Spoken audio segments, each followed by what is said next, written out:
Vous écoutez La Perche est à la plage, le format estival de La Perche est dans le cadre, dans lequel nous allons vous parler de tous nos films d'été préférés. Le principe est simple, chaque chroniqueur, chaque chroniqueuse nous présente son film d'été, on le regarde et on en parle. On va diffuser cette série estivale toutes les semaines pendant l'été. Donc je ne sais pas si c'est le premier épisode qu'on va publier, mais en tout cas c'est le premier qu'on enregistre, donc on va aussi un peu essuyer les plâtres. Je suis avec Rita. Bonjour Rita. Bonjour. Et Manon. Bonjour Manon. Bonjour. Et le premier film dont on va parler dans cette série, c'est Voyage à deux de Stanley Donen. Bande-annonce. You love me? Do you? Do you? Yes! Okay. Watch Audrey Hepburn. Alors, Voyage à deux de Stanley Donen. Rita, qu'est-ce que c'est? De quoi ça parle? Et pourquoi c'est ton choix de film d'été? C'est mon choix de film d'été parce que c'est un film que je me retrouve à voir chaque année depuis que je l'ai découvert il y a peut-être 5 ans. Et donc je pars du principe que maintenant c'est un de mes films préférés de ce fait. Tout simplement parce que ça donne l'impression d'être sincèrement en voyage avec ces deux personnes, non seulement à travers la France et le sud de la France en particulier, mais aussi et surtout à travers leur couple. En fait, j'ai beaucoup grandi à l'adolescence avec les films Before, la trilogie. Donc on le rappelle, Before Sunrise, Before Sunset, Before Midnight, les de films Richard Linklater, où en fait on suit un couple tous les 9 ans parce que les films sont sortis à 9 ans d'intervalle. Là, c'est plutôt, donc c'est pareil, le même intervalle, c'est 9-10 ans, mais c'est tout dans le même film. Et est-ce que tu peux juste nous rappeler du coup de quoi parle le film?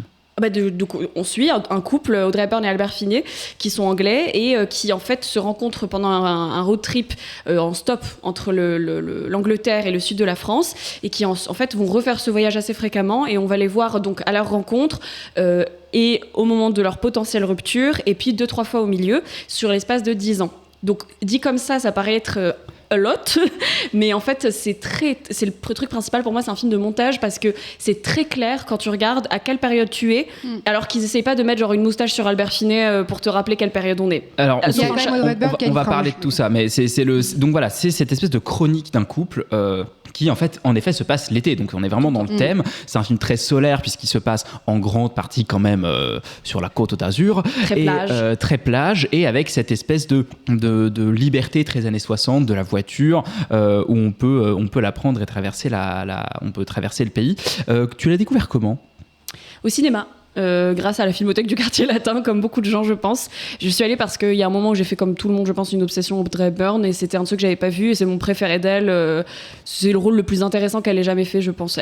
C'est intéressant parce que c'est un film un peu moins connu de sa filmographie, et c'est un film qui a été redécouvert en fait il y a pas très longtemps puisqu'elle a été restaurée, et donc c'est à ce moment-là aussi que ce film-là, qui est assez, en fait, je trouve assez avant-gardiste sur pas mal de points. Hyper moderne. C'est un film dont on le rappelle qui sort en 1966. Ouais, c'est ça. Et vas-y. En fait, pour moi, il a les mêmes problèmes à sa sortie, parce que ça a pas du tout été un succès à sa sortie.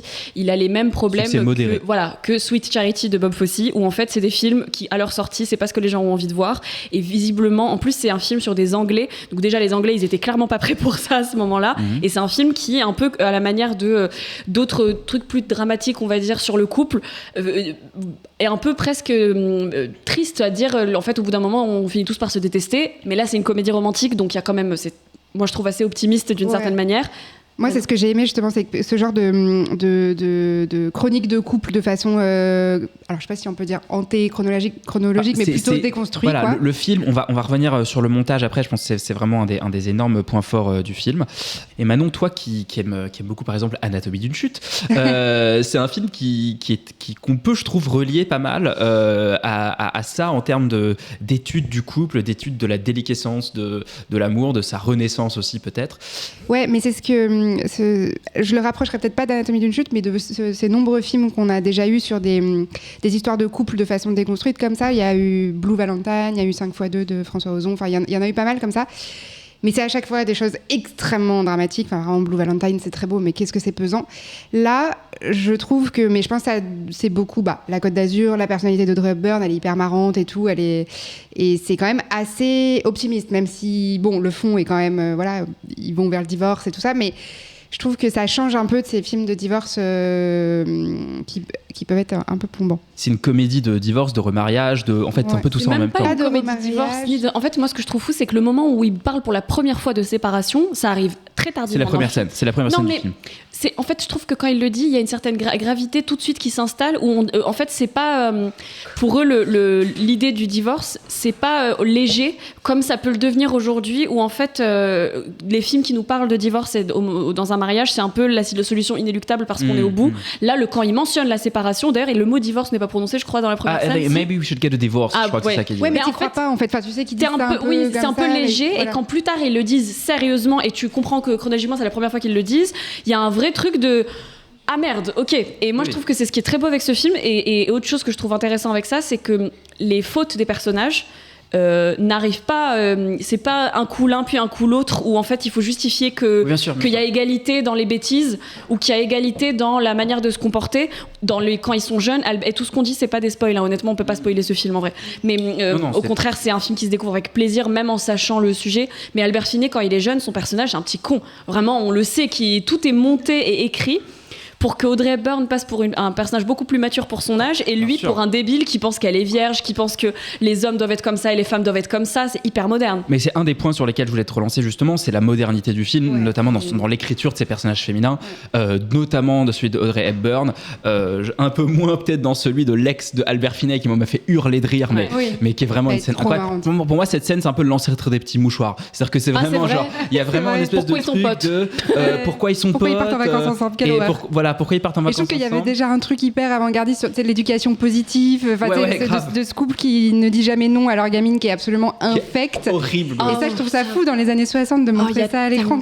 Et donc, voilà, donc le fait que pour un film qui a plus de 50 ans, qui est un film qui a presque plus de 60 ans, qui est justement sur l'écriture de Audrey Hepburn, Manon Rita, c'est ce personnage qui est assez...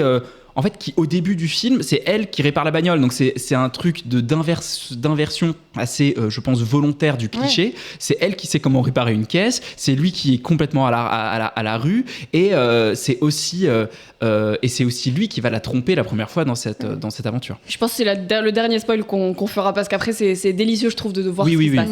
Mais pour le coup, sur Audrey Hepburn dans ce film, en fait, ce que je trouve dingue, il a été écrit par Frédéric Raphaël, qui n'est pas français malgré son nom. Et Frédéric Raphaël. Et qu'un homme, Frédéric C. Oui, Frédéric C. Donc c'est écrit par un homme. C'est aussi la première chose que je suis allée chercher quand j'ai vu ce film, c'est est-ce que c'est une des rares femmes scénaristes à qui on donnait sa chance ? Non, c'est un homme qui a vécu un peu la même chose où il faisait souvent ce voyage-là avec sa femme et une fois ils ont failli se séparer et en fait ils ont décidé qu'ils s'aimaient et il s'est dit je vais écrire ce film. Et il a dit littéralement la phrase « Hey, that's a movie !» Littéralement. Mais alors ce qui est drôle aussi, c'est que la personne qui a écrit ce film, c'est la personne qui a écrit Eyes Wide Shut. Exactement. Et alors ça, je trouve qu'une fois que tu le sais, tu vois la modernité. Et moi, je trouve ce film plus moderne qu'Eyes Wide Shut, mais ça, c'est un autre sujet. Et je trouve que... En tout cas, tu vois la parenté dans les liens. Exactement. Mais je pense qu'Eyes Wide Shut, donc 30 ans plus tard, je pense qu'il était un peu plus cynique. Ouais, là, il avait divorcé, là, ça y est, je pense. Peut-être. Mais là, la modernité du truc, et c'est aussi pour ça que je le revois, parce qu'à chaque fois, je m'en souviens. En fait, c'est un film dont je parle souvent aux gens en disant faut trop que tu vois si tu connais pas et tout. Parce que surtout en été, c'est trop fun, machin. Et après, un an après, je me dis mais est-ce que c'est vraiment si moderne ou juste à ce moment-là, je sais pas, j'étais pas éveillée à quelque chose et puis je le revois, je me dis non mais ça va pas ou quoi, c'est incroyable. Mais c'est un film qui est d'une modernité dans le fond et c'est un film qui est très très moderne dans la forme. Et moi, c'est quelque chose dont je voulais peut-être vous poser la question là-dessus. C'est en tout cas sur la manière dont vous l'avez ressenti, c'est un film qui sort en 66, donc c'est un film qui est en plein milieu, on va dire, d'une révolution culturelle qui a lieu en Angleterre, aux États-Unis, en Europe. On est avant 68 évidemment, mais on est déjà après la nouvelle vague.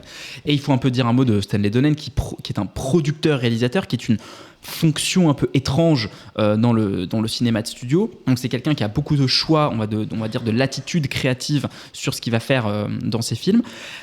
Et pour moi, c'est un film qui dialogue assez admirablement avec justement toute la révolution formelle qui a été la nouvelle vague à la fin des années 50, au début des années 60, tout en gardant cette espèce de prestige hollywoodien, les grands acteurs, les costumes de chez Givenchy pour Audrey Hepburn, la garde-robe. Alors là, c'est une grosse rupture parce qu'elle s'est toujours fait habiller par Givenchy. Dans ce film, elle a des robes Paco Rabanne et des trucs beaucoup plus nouveaux. Donc je dis de la merde.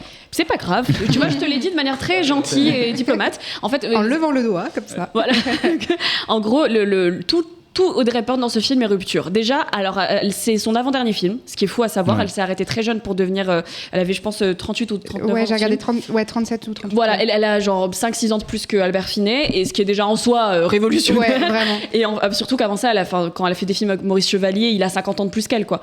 Là, dans ce truc-là, c'est rupture parce qu'elle a décidé que pour la fin de sa carrière, elle voulait faire des trucs qui lui ressemblaient plus. Audrey Hepburn, elle a une image, en fait, on disait « Are you Marilyn or an Audrey ?» C'est soit t'étais Marilyn Monroe, donc la maman et la putain, globalement, parce que dans tous les cas, dans l'histoire de l'humanité, c'est ça les deux choix qu'on a, mais Audrey Hepburn avait tellement une image d'enfant adulte, mignonne, pure, pristine, que dans ce film-là, elle envoie tout balader, que ce soit dans sa garde-robe. Elle a d'abord refusé le film, parce que justement, le personnage dont on parlait tout à l'heure dans son écriture, il a des relations sexuelles pré-mariage, elle a d'autres défauts, on ne va peut-être pas parler maintenant, mais en tout cas, il y a aussi tout un truc sur la parentalité, sur la maternité, sur le fait qu'un enfant casse un couple et que leur couple, qui était tellement en fait idyllique et parfait, est très mis à mal et de manière assez, je trouve, peu jugeante. C'est-à-dire que vraiment, en fait, l'arrivée de l'enfant casse l'équilibre du couple. Et c'est hyper courageux comment il le montre. Je veux pas dire plus parce que vraiment, c'est pas du tout dans un truc accusateur de ce sont des mauvais parents, c'est une mauvaise mère, c'est un mauvais père. C'est juste factuellement. Pour le coup, c'est la société. L'équilibre du couple est cassé par l'arrivée d'un troisième être humain dans l'affaire. Et moi, je trouve ça juste dingue. Et notamment, donc, Audrey Hepburn, elle fait ce film-là. Ça casse un peu son image, et les gens qui sont allés voir le film, notamment à l'avant-première à Londres, ont dit deux choses. Un, on comprend rien aux temporalités. Deux, ça va pas ou quoi de faire ça à Audrey Hepburn. Et alors moi, je suis un peu là, ok, les années 60, calmez-vous un peu, machin. Parce que ce qui a choqué, c'est au-delà du fait qu'elle couche avec des gens avant son mariage, c'est juste ce qu'elle porte aussi dans le film. Quand tu compares avec les robes assez grandioses d'Hubert de Givenchy, nous, ce qu'on voit là, moi, je trouve toutes ces robes, je les veux, mais c'était déjà beaucoup plus les 60s londoniennes. En phase avec le temps, ouais. Exactement, que ce qu'elle porte avant, qui est beaucoup plus pas réactionnaire, mais en tout cas d'un ancien temps. Et elle est folle, quoi, je l'aime trop. Non, je changeais de sujet, mais après, c'est peut-être une scène qui... Non, on a dit qu'on ne spoilait pas, mais je trouve que... Vas-y. Ça dépend. La scène de leur retrouvaille, je la trouve aussi d'une modernité incroyable. Enfin, ça, c'est vraiment un truc de... Avec la présence, ça fera plaisir à Laurent, de Georges Descrières dans le film quand même, un acteur qu'on a pu voir que Laurent adore, qu'on a pu voir dans Mon curé chez les nudistes, entre autres. Voilà. Et aussi sur Audrey Hepburn, en fait, pendant le film, elle était elle-même en train de se séparer de Mel Ferrer. C'est sur ça que je voulais J'ai pas compris ta perche. Mais non, mais en effet, il y a un parallélisme entre la vie d'Audrey Hepburn à ce moment-là et ce qu'elle va transmettre dans le film et ce qui va ou pas arriver pendant le tournage, parce que c'est un des grands mystères. En gros, Albert Finney, il a juste dit un jour, parce qu'Albert Finney est réputé pour être quelqu'un assez chieur sur les tournages, et qui s'entend pas bien, notamment, je pense qu'il était misogyne, avec ses collègues féminines. Il dit souvent que c'était des divas, qu'elles étaient pas sympas, que machin. Avec Audrey Hepburn, tout ce qu'il a dit, c'est elle était merveilleuse, et les scènes d'amour avaient la réaliste, et enfin même j'avais l'impression que c'était pour de vrai, et il a dit des choses un peu floues. Les enfants de Audrey Hepburn, enfin le fils de Audrey Hepburn avec Ferrer, a dit que...